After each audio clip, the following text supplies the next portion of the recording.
Hello, everyone. Our guest today is Barry Kerollis. He's a professional dancer, now an artistic director, choreographer, and innovator. Barry is a dance influencer who has truly embraced the new normal for dance. Do you think that dancers having a varied toolbox of dance genres is kind of what dancers need for this day and time? A diverse toolbox is very necessary. Back when I first started my career, you had to just have the great classical training, great facility, and great potential, and people were willing to work with you to help you build those skills as you entered a company. But these days, even if you look at the major companies, they're doing contemporary work. Companies are starting to enter that transition where you have to truly understand classical ballet, modern dance, and then you have to have something else. You have to have something that you can lend to a creative process. You do so much social media. You do podcasts and blogs, and you write articles. I started to recognize that I had a voice in some format, and I couldn't find any information on how to freelance online. I created it thinking I'm going to write about what it's like to freelance so other dancers will follow it, and then they can learn about what I'm doing in case somebody else wants to do this. I'm also going to be able to market myself for free.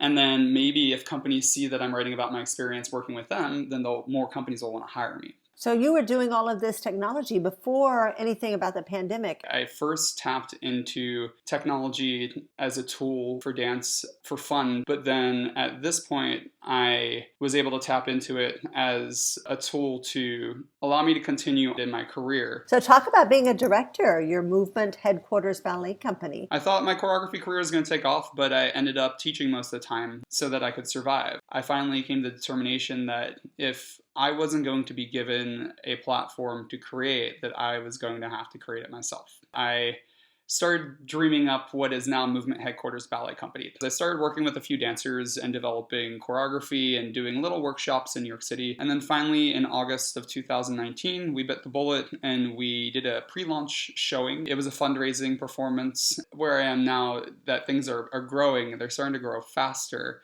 And I'm quite overwhelmed, but it's not a complaint. It's just a reality.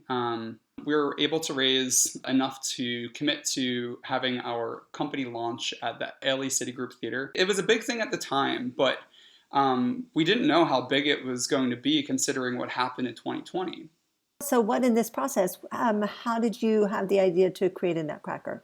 For all American ballet companies, the Nutcracker accounts for 25 to 50% of all revenue. I knew that early on in the development of a company that we would need to get in on that. We're currently workshopping to create an immersive Nutcracker called Land of the Sweets that will premiere in December of 2021. We actually created a Patreon campaign offering exclusive insider content into our creative process. Every month or so, we build 2 of those scenes and then we document it for our Patreon. Once we have the choreography, then we start to think of what immersive elements we can add to the rooms. One of our fantastic, generous donors, who has also been doing a lot of photography for our company, has been donating her photo studio.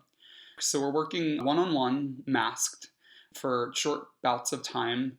And we've built the first 4 rooms. So we have the party scene, the battle scene, the snow scene, and hot chocolate scene. Your ultimate goal is to put it live in a venue. Even if we are having to deal with COVID protocols in December this year, I do believe we will be able to hold live performances in some capacity. And I'm really glad that I had that plan A. We're on plan E right now. We would have 1 dancer per room.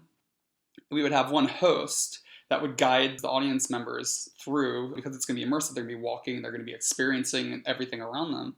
That would allow up to 8 people at a time to go through each room. Dance doesn't always get the attention that I truly believe it deserves. And I think the best way to do that is to cross-pollinate it with other areas that gather more attention. Whatever happens and whenever it does, it sounds like really cool. A Nutcracker that's that way. I know, no other way.